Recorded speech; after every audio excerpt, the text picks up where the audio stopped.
Blackie சீக்கிரம் ready ஆகுமா? மாப்பிள்ளை வீட்டுக்காரவங்க சீக்கிரமா வந்துருவாங்கன்னு நினைக்கிறேன். உங்க பொண்ணு பிளாக்கி எத்தனை தடவை ரெடி ஆனாலும் சரி, எத்தனை மாப்பிள்ளை வீட்டுக்காரங்க வந்து பார்த்தாலும் சரி, யாருமே உங்க பொண்ணை பிடிக்குதுன்னு சொல்லவே மாட்டாங்க. பிளாக்கி முகத்தை பாத்தீங்களா? புள்ளி புள்ளியா பார்க்கவே சகிக்கல. கோரி, இந்த மாதிரி பேசுறதுக்கு உனக்கு வெக்கமா இல்ல?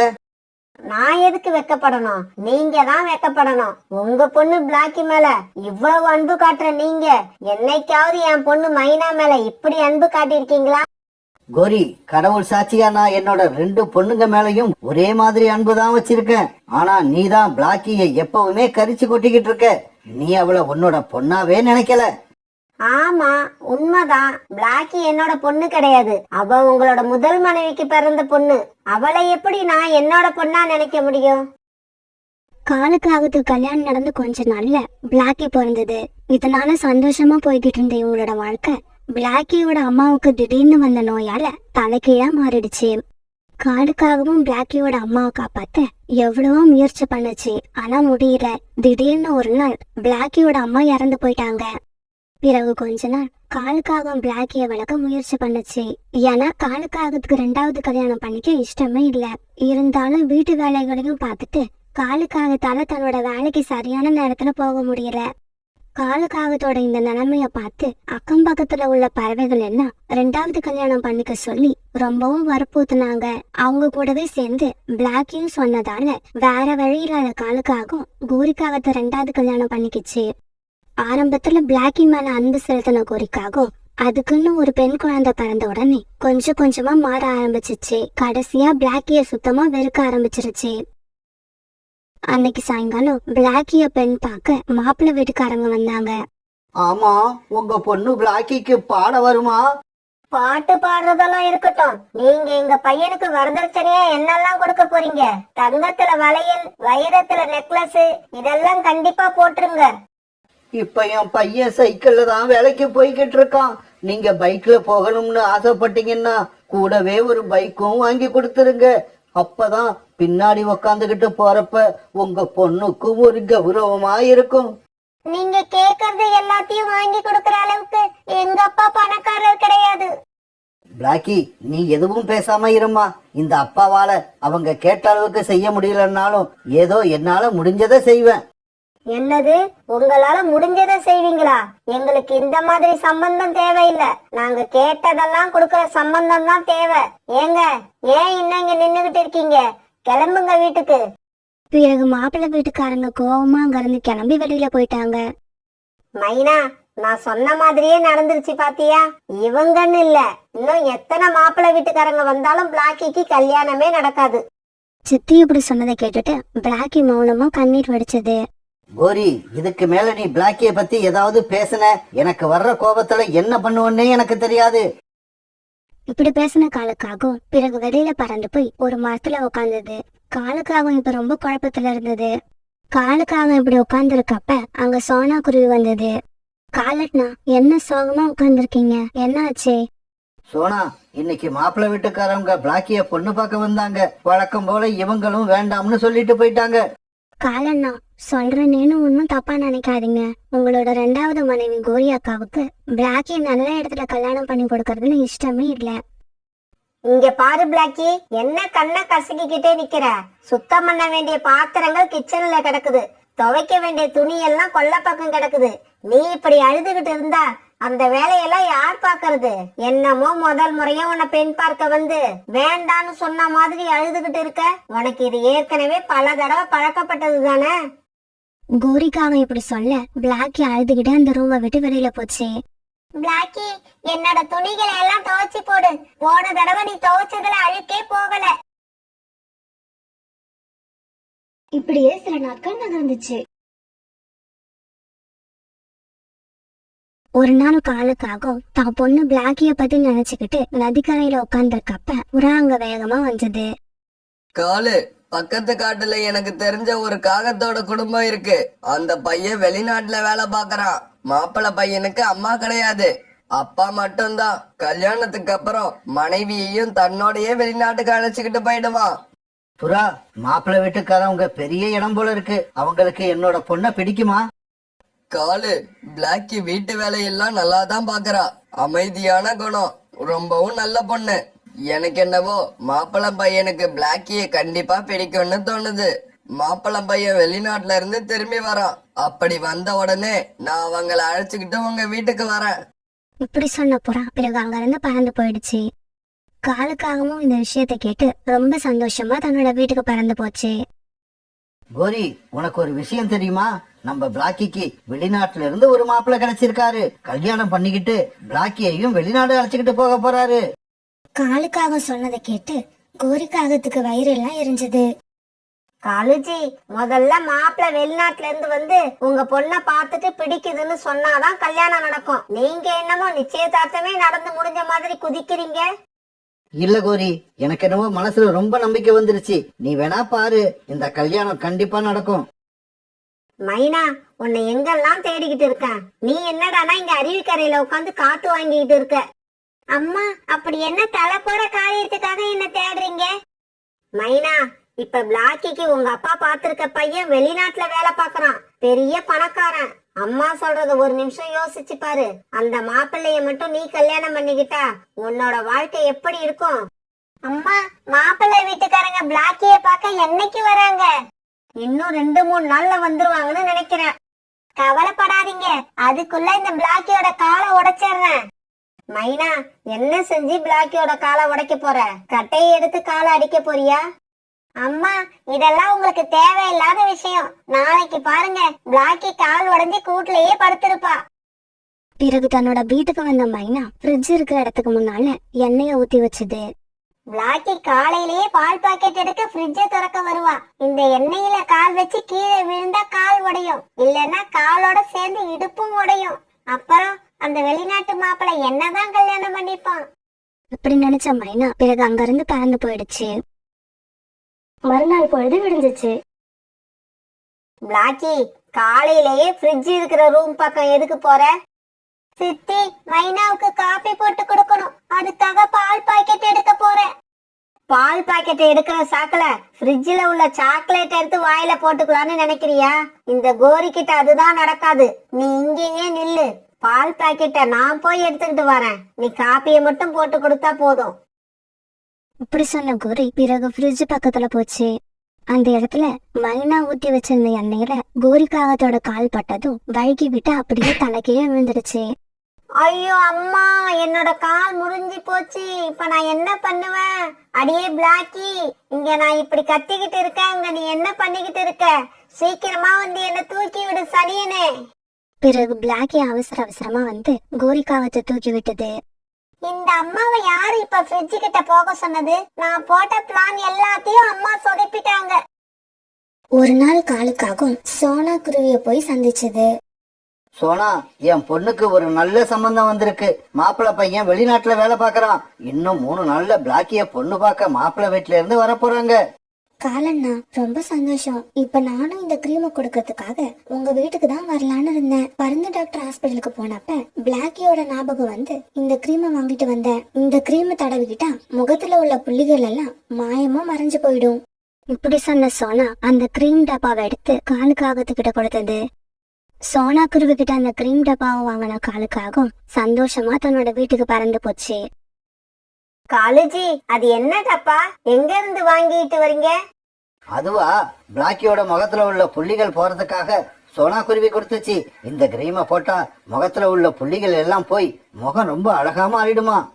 அன்னைக்கு சாயங்காலமே வீட்டுக்கு வந்த பிளாக்கி அந்த கிரீமை எடுத்து தன்னோட முகத்துல போட்டுக்க கொஞ்ச நேரத்துல எல்லாம் புள்ளிகள் மறைஞ்சி பிளாக்கி ரொம்பவும் அழகா ஆயிடுச்சு. இத பார்த்த கோரிக்காவும் உடனே தன்னோட அம்மாவை பார்க்க கிளம்பி போச்சு. அம்மா, ஏதாவது செய்யுங்கம்மா. நீங்க குடுக்கற ஐடியாவில பிளாக்கியோட முகம் மறுபடியும் மோசமா போகணும். அப்படி நடந்தாதான் உங்க பேத்தி மைனாவோட கல்யாணம் அந்த வெளிநாட்டு மாப்பிள்ளை கூட நடக்கும். கோரி சொன்னதை கேட்ட கோரிக்காகத்தோட அம்மா ஒரு கெமிக்கல் டப்பாவை கோரிக்காகத்துக்கிட்ட கொடுத்தாங்க. கோரி, பிளாக்கி முகத்துக்கு பூசுற கிரீம் டப்பாவுல இதுல இருந்து 4 சொட்டு விடு. அப்புறம் பாரு, பிளாக்கியோட முகம் பூரா புள்ளி புள்ளியா ஆயிடும். பிறகு அவசரமா தன்னோட வீட்டுக்கு போன கோரி பிளாக்கியோட கிரீம் டப்பாவில தன்னோட அம்மா கொடுத்த கெமிக்கலை கலந்து வச்சுட்டு பிளாக்கியை எதிர்பார்த்துக்கிட்டு இருந்தது. சாயங்காலமா பிளாக்கி வீட்டுக்குள்ள வந்த உடனே கோரிக்காக இப்படி பேச ஆரம்பிச்சது. பிளாக்கி இங்க வாம்மா. இந்த கிரீமை ஒரு தடவை போட்டுட்டு விட்டுறக்கூடாது, தொடர்ந்து போட்டுக்கிட்டே இருக்கணுமா. அப்படி நீ போட்டுக்கிட்டீன்னா அந்த வெளிநாட்டு மாப்பிள்ள கூட உனக்கு கண்டிப்பா கல்யாணம் நடந்துரும். அப்புறம் இன்னொரு விஷயம், இந்த கிரீம் டப்பாவை பத்தி மைனா கிட்ட எதுவும் சொல்லிடாத. ஏன்னா இந்த கிரீமை போட்டுக்கிட்டு நீ தான் அழகா இருக்கணும், அந்த வெளிநாட்டு மாப்பிள்ளைய நீ தான் கல்யாணம் பண்ணிக்கணும். அம்மா, நீங்க என்னதான் என்ன வெளியில திட்டினாலும் உங்க உள் மனசுல என் மேல ரொம்பவும் அன்பாதான் இருக்கீங்க. ஓஹோ, வெளிநாட்டு மாப்பிளைய பிளாக்கி கல்யாணம் பண்ணிக்கிட்டு பணக்காரி ஆக போறான்னு அம்மாவோட பாசம் எல்லாம் இப்ப பிளாக்கி பக்கம் திரும்பிடுச்சு. முடியாது, இத நடக்க விட மாட்டேன். அன்னைக்கு ராத்திரி வீட்டுக்கு வந்த காலுக்காக இப்படி சொல்லுச்சு. கோரி, பிளாக்கிய பொண்ணு பார்க்க நாளைக்கு காலையில மாப்பிள்ளை வீட்டுல இருந்து வராங்க. காலையிலேயே எல்லாரும் எழுந்திருச்சு ரெடி ஆயிடுங்க. பிறகு அன்னைக்கு ராத்திரி எல்லாரும் படுத்து தூங்கினாங்க. ராத்திரி எல்லாரும் தூங்கினதுக்கு அப்புறம் மைனா அந்த கிரீம் டப்பாவை எடுத்துக்கிட்டு பக்கத்து ரூமுக்கு போச்சு. இந்த கிரீமை எடுத்து நான் என்னோட முகத்துல பூசிப்பேன். அப்பதான் பிளாக்கிய பெண் பார்க்க வர மாப்பிள்ள என்ன பார்த்துட்டு மைனாவை தான் கல்யாணம் பண்ணுவான்னு அடம் பிடிப்பாரு. இப்படி யோசிச்ச மைனா அந்த கிரீமை எடுத்து தன்னோட முகம் எல்லாம் பூசிக்கிச்சு. மறுநாள் பொழுது விடிஞ்சிச்சு. அன்னைக்கு காலையிலேயே சோனா குருவியும் புறாவும் காலுக்காகத்தோட வீட்டுக்கு வந்தாங்க. என்ன காணனா, எல்லாரும் ரெடி ஆயிட்டீங்களா? மாப்பிள்ளை வீட்டுக்காரங்க இன்னும் கொஞ்ச நேரத்துல வந்துருவாங்கன்னு நினைக்கிறேன். அந்த சமயம் மைனாவோட முகத்தை பார்த்த கோரிக்காகவும் பயத்துல கத்த ஆரம்பிச்சது. பேய் பேய், என்னங்க காலுஜி, இங்க பாருங்க பேய் வந்திருக்கு. கெமிக்கல் கலந்த கிரீம் எடுத்து தன்னோட முகத்துல பூசினதால மைனாவோட முகம் பூரா புள்ளி புள்ளியா வந்திருந்தது. அம்மா அம்மா, நான் பேய் இல்லம்மா, உங்களோட பொண்ணு மைனா தான். ஏன் என்ன பார்த்து இப்படி கத்துறீங்க? மைனா, என்ன இது? உன்னோட முகம் எல்லாம் ஏன் இப்படி புள்ளி புள்ளியா மாறி இருக்கு? தெரியலப்பா, அம்மா நேத்து மைனாவுக்கு ஒரு முகத்துல தடவை சொல்லி ஒரு கிரீம் டப்பாவை கொடுத்தாங்க. அத ராத்திரி எடுத்து என்னோட முகத்துல தடவிக்கிட்டேன். அதனாலதான் என்னோட முகம் இப்படி ஆயிடுச்சுன்னு நினைக்கிறேன். அடி பாவி மைனா, அந்த கிரீம் நல்ல கிரீம் கிடையாது. பிளாக்கியோட முகத்தை மறுபடியும் அசிங்கமாக்கிறதுக்காக நான் வாங்கிட்டு வந்த கெமிக்கல் கலந்த கிரீம் அது. இந்த விஷயம் தெரியாம அதை எடுத்து பூசிக்கிட்டு நீ உன்னோட முகத்தை இப்படி பாழாக்கிக்கிட்டியே. கோரி, மைனா, உங்க 2 பேரோட எண்ணத்துக்கும் ஆண்டவன் சரியான தண்டனை கொடுத்திருக்கான். தயவு செய்து மாப்பிள்ளை வீட்டுக்காரங்க வந்துட்டு போற வரைக்கும் உங்க முகத்தை காட்டாம பக்கத்து ரூம்ல போயிருங்க. ஆமா ஆமா, இல்லனா கோரியோட காலையும் மைனாவோட முகத்தையும் பார்த்து மாப்பிள்ளை வீட்டுக்காரங்க திரும்பி போயிட போறாங்க.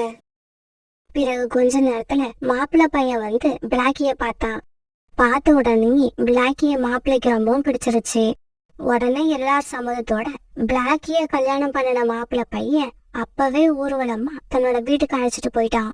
மைனா, உன்னோட முகம் இப்படி ஆனதுக்கு நான் தான் காரணம். அம்மா, உங்க கால் உடைஞ்சதுக்கும் இந்த மைனா தான் காரணம். நகரத்துல இருந்து தூரமா இருந்த ஒரு காட்டுல நிறைய பறவைகள் தங்களுக்குன்னு ஒரு வீடு கட்டிக்கிட்டு நிம்மதியா சந்தோஷமா வாழ்ந்து வந்தாங்க. அதே காட்டுல சோனா குருவியும் ஒரு சின்ன அழகான வீட்டை கட்டிக்கிட்டு தன் பையன் குக்குவோட வாழ்ந்து வந்தது. அந்த காட்டுல ஒரு வாரம் தொடர்ந்து மழை பெஞ்சுக்கிட்டே இருந்தது. அதனால பறவைகள் உணவு தேட முடியாம ரொம்பவும் கஷ்டப்பட்டாங்க. நிறைய பறவைகள் சாப்பிட எந்த உணவு இல்லாம பட்னியா இருந்து மழை எப்ப விடும் வானத்தையே பார்த்துக்கிட்டு இருந்தாங்க. இந்த சூழ்நிலையில இன்னைக்கு மழை சுத்தமா விட்டுடுச்சு. சோனா குருவி மழை விட்டதால காலையில அவசர அவசரமா உணவு தேட கிளம்பிட்டு இருந்தது. அம்மா அம்மா, உங்க கூட உணவு தேட இன்னைக்கு நானும் வரேன். எனக்கும் உங்க கூட பறந்து வரணும்னு ஆசையா இருக்கு. குக்கு, நீ பறக்க ஆரம்பிச்சிருதான், இருந்தாலும் எங்க கூட உணவு தேட பறந்து வர அளவுக்கு இன்னும் உனக்கு அனுபவம் பத்தாது. இன்னும் கொஞ்ச நாள் போனதுக்கு அப்புறம் அம்மாவே உன்னை என் கூட அழைச்சிட்டு போறேன். என்ன அம்மா, எனக்கு தெரிஞ்சு நீங்க ரொம்ப நாளா இப்படிதான் சொல்லிக்கிட்டே இருக்கீங்க. ஆனா நீங்க இது வரைக்கும் என்ன அழைச்சிக்கிட்டு போனதே இல்ல. சோனா குருவியும் அது பையன் குக்குவும் இப்படி பேசிக்கிட்டு இருக்கும் போது புறா தன்னோட பையன் ராஜியை அழைச்சிட்டு வந்தது. புறான்னா, என்ன இவ்வளோ லேட்டா வரீங்க? நான் உங்களை தான் எதிர்பார்த்துக்கிட்டு இருந்தேன். சீக்கிரம் கிளம்புங்க. குக்கு நேற்று ராத்திரியில இருந்து எதுவுமே சாப்பிடல. ராஜி, நீ குக்கு கூட விளையாண்டுகிட்டு வீட்லயே இருக்கணும். வெளியில எங்கேயும் போக கூடாது. அதை விட முக்கியம், நீயும் குக்குவும் சண்டை போட்டுக்க கூடாது. புறா அங்கிள், நீங்க கவலைப்படாம போயிட்டு வாங்க. ராஜியை நான் பத்திரமா பாத்துக்கிறேன். குக்கு இப்படி சொல்ல பிறகு சோனா குருவியும் புறாவும் உணவு தேடத்துக்காக வெளியில பறந்து போனாங்க. காகமே, நீ என்னோட நீண்ட நாள் நண்பன் தான். இருந்தாலும் என்ன பண்றது, நான் மாமிசம் சாப்பிட்டே ரொம்ப நாள் ஆகுது. என்னால ஆசையை அடக்க முடியல. கழுகக்கா, ரொம்ப நாள் கழிச்சு மாமிசம் சாப்பிடுற நீங்க போயும் போயும் ஒரு காகத்தோட கறியவா சாப்பிடணும்? என்ன விட்டுருங்க. அப்படி விட்டுட்டீங்கன்னா உங்களுக்கு நல்ல ருசியான மாமிசம் உள்ள பறவைகளை உயிரோட இங்க அழைச்சுக்கிட்டு வருவேன். காகமே, உன்னோட யோசனை நல்லாதான் இருக்கு. இருந்தாலும் உன்னோட பேச்சை நம்புறதுக்கு தான் கஷ்டமா இருக்கு. இப்படி சொல்லிட்டு வெளியே போற நீ திரும்பி வரலன்னா நான் என்ன பண்றது? கழுகக்கா, என்னோட பேச்ச நம்புங்க. தயவு செஞ்சு என்ன உயிரோட விட்டுருங்க. நீங்க அறிமுகம் இல்லாத பறவை கிட்ட பேசுற மாதிரி என்கிட்ட பேசுறீங்க. என்னோட வீடு தான் உங்களுக்கு தெரியுமே. ஒரு கால் நான் திரும்பி வரலன்னா நேரா என்னோட வீட்டுக்கு வந்து என்ன கொண்டு தின்னுடுங்க. காலுக்காகம் இப்படி சொன்ன உடனே கழுகக்கா காலுக்காகத்தை விடுதலை பண்ணுச்சு. இங்க பாரு காகமே, உன் பேச்சை நம்பி உன்னை விடுதலை பண்ணிருக்கேன். சாயங்காலத்துக்குள்ள எனக்கு உணவா உயிரோட ஏதாவது ஒரு பறவையை கொண்டு வரல, இன்னைக்கு ராத்திரி நான் உன்னோட வீட்டுல இருப்பேன். ஞாபகம் வச்சுக்கோ. கழுகக்கா, என்ன உயிரோட விட்டதுக்கு ரொம்பவும் நன்றி. அதே மாதிரி உங்ககிட்ட சொன்ன மாதிரியே இன்னைக்கு சாயங்காலத்துக்குள்ள ஏதோ ஒரு பறவையோடு நான் இங்க வரேன். ஆனா ஒரு விஷயம், நான் திரும்பி வர்ற வரைக்கும் நீங்க ஏதாவது ஒரு மரத்துக்கு பின்னால போய் மறைஞ்சு உக்காருங்க. நான் பறவைகளை அழைச்சிக்கிட்டு குகைக்குள்ள போனதுக்கு அப்புறமா நீங்க உள்ள வாங்க. ஏன்னா பறவைகள் உங்களை முதல்லயே பாத்துட்டா பயந்து போய் ஓடிடுவாங்க. இப்படி சொன்ன காலுக்காகம் அந்த குகையோட ஓரத்துல இருந்த பழங்களை பார்த்தது. உடனே காலுக்காகத்தோட மூளை ரொம்பவும் வேகமா யோசிச்சுது. கழுகக்கா, இங்க இருக்கிற பழங்கள்ல கொஞ்சத்தை எனக்கு எடுத்துக்கிட்டு போறதுக்கு அனுமதி கொடுங்க. அப்பதான் உங்களுக்கு உணவா பறவைகளை என்னால சீக்கிரமா கொண்டு வர முடியும். அப்படியா? உனக்கு இந்த பழங்கள் வேணும்னா எடுத்துக்கிட்டு போ. பறவைகளோட மாமிசத்தை சாப்பிட போற எனக்கு இந்த பழங்கள் தேவையில்லை. கழுகக்கா இப்படி சொன்ன உடனே காலுக்காக அந்த பழங்களை எடுத்துக்கிட்டு வேகமா பறந்து வெளியே போச்சு. இப்படி போன காலுக்காகம் ஒரு மரத்தடியில உட்காந்து கொஞ்ச நேரம் ஓய்வு எடுக்க ஆரம்பிச்சது. அப்பாடா, எப்படியோ ஒரு வழியா இந்த கழுகக்கா கிட்ட இருந்து உயிர் தப்பிச்சிட்டோம். ஆனா நாம தொடர்ந்து உயிரோட இருக்கணும்னா ஏதாவது பறவைகளை கழுகக்கா கிட்ட அழைச்சுக்கிட்டு போயே ஆகணும். ஆனா நம்மளை பத்தி இந்த காட்டுல உள்ள எல்லா பறவைகளுக்குமே தெரிஞ்சிருக்கு. நாம எதை சொன்னாலும் யாரும் நம்ப மாட்டாங்க. இந்த பழங்களை காட்டிதான் ஏதாவது பறவைகளை நம்மளோட வலையில விழ வைக்கணும். இப்படி பேசிக்கிட்டே இருந்த காலுக்காகவும் தூரத்துல சோனா குருவியும் புறாவும் பறந்து வரத பாத்துருச்சு. சோனா குருவி, புறா ரெண்டு பேருமே ரொம்பவும் சுதாரிப்பான பறவைங்க.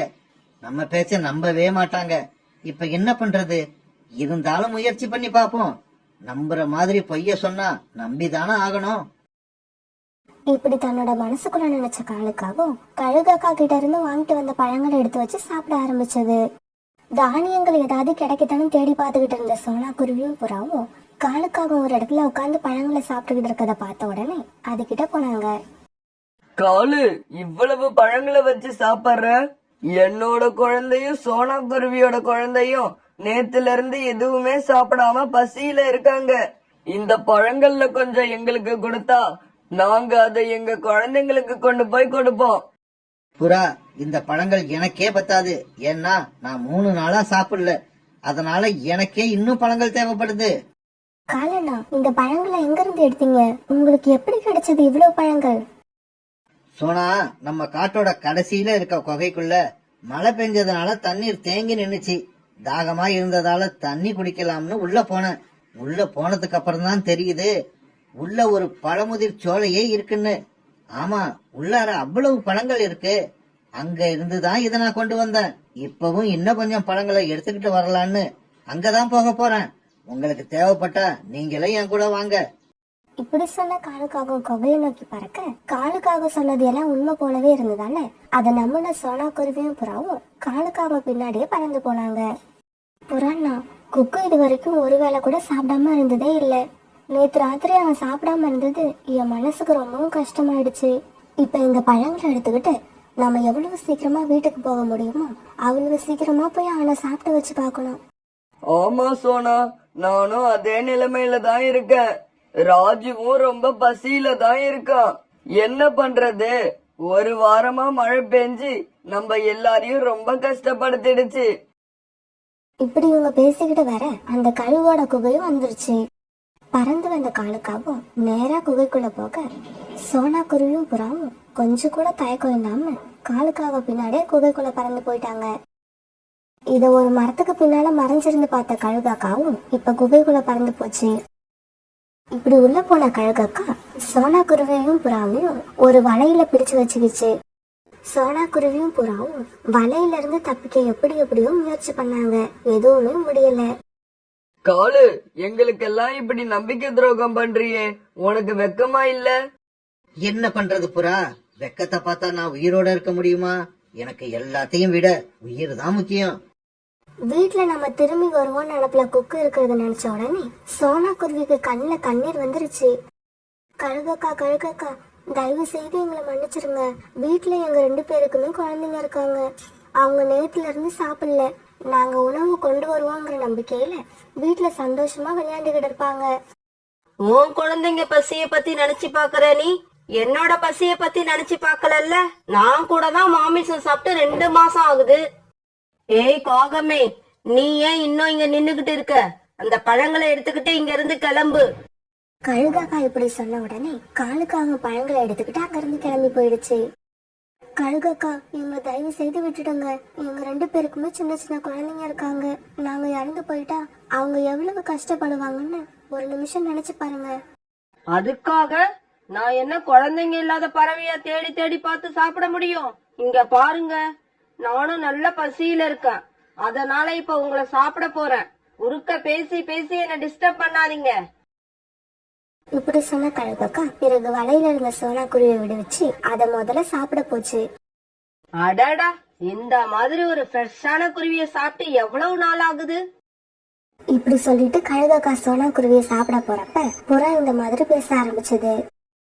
கழுகக்கா, எங்க உடம்புல இருந்து உங்களுக்கு அதிகபட்சமா என்ன மாமிசம் கிடைச்சிட போகுது?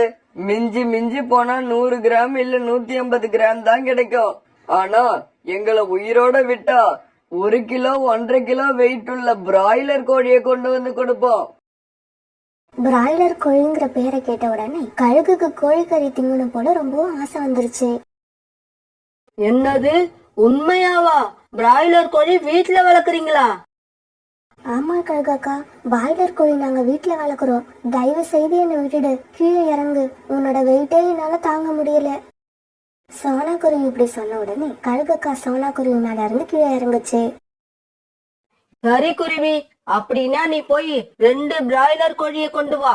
அது வரைக்கும் இந்த புறா என்கிட்டயே இருக்கட்டும். இங்க பாரு கழுகாக்கா, 2 பாய்லர் கோழியை என்னால தனியா கொண்டு வர முடியாது. புறா அண்ணாவையும் என் கூட அனுப்புங்க. வேணும்னா ஒண்ணு பண்ணுவோம், நாங்க திரும்பி வருவோம்னு. உங்களுக்கு நம்பிக்கை இல்லைன்னா நீங்களும் எங்க கூட வாங்க. சோனா குருவி இப்படி சொல்ல பிராய்லர் கோழி மேல இருந்த தீர ஆசையால கழுகாக்கா இந்த திட்டத்துக்கு சம்மதிச்சது. பிறகு புறாவையும் கொண்டாந்து விடுவிச்சு சோனா குருவி, புறா, கழுகாக்கா இவங்க 3 பேரும் சோனா குருவி வீட்டு நோக்கி பறக்க ஆரம்பிச்சாங்க. புறாண்ணா, எப்படியாவது இந்த குகையில இருந்து வெளியில வந்தா போதும்னு நீங்க பிராய்லர் கோழி வளர்க்குறேன்னு போய் சொன்னீங்க. நானும் அதுக்கு ஆமா சாமி போட்டுட்டேன். அதனால இப்ப நம்ம 2 பேருமே வெளியில வந்துட்டோம். இதுக்கு மேல இந்த கழுகை எப்படி சமாளிக்கிறது? என்ன சோனா இப்படி பேசுற?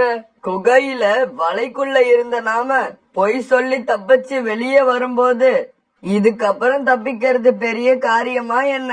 வா, முதல்ல வீட்டுக்கு போவோம், அதுக்கப்புறம் அத பத்தி யோசனை பண்ணுவோம்.